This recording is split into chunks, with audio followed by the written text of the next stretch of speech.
Hello, everybody. Today we're going to read The Kissing Hand by Audrey Penn.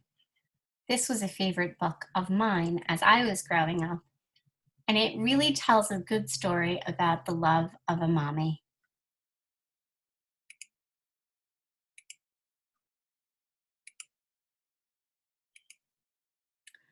Chester Raccoon stood at the edge of the forest and cried. "I don't want to go to school," he told his mother. "I want to stay home with you. I want to play with my friends and play with my toys and read my books and swing on my swing. Please, may I stay home with you?" Mrs. Raccoon took Chester by the hand and nuzzled him on the ear.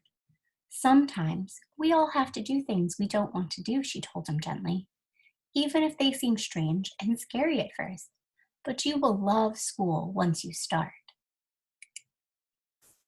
You'll make new friends and play with new toys, read new books, and swing on new swings. Besides," she added, "I know a wonderful secret that will make your nights at school seem as warm and cozy as your days at home."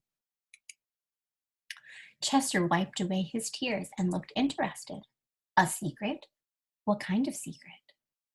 "A very old secret," said Mrs. Raccoon. "I learned it from my mother, and she learned it from hers. It's called the kissing hand."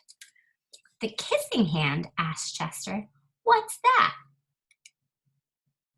"I'll show you." Mrs. Raccoon took Chester's hand and spread open his tiny fingers into a fan.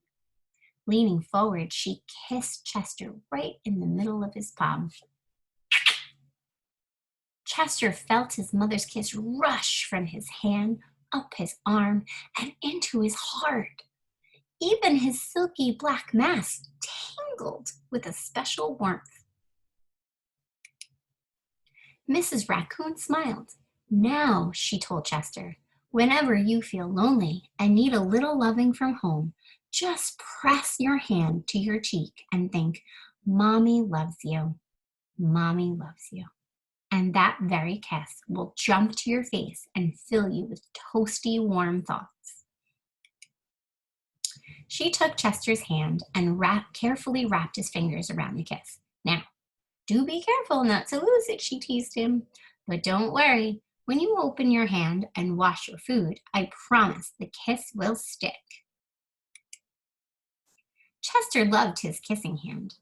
Now he knew his mother's love would go with him wherever he went, even to school.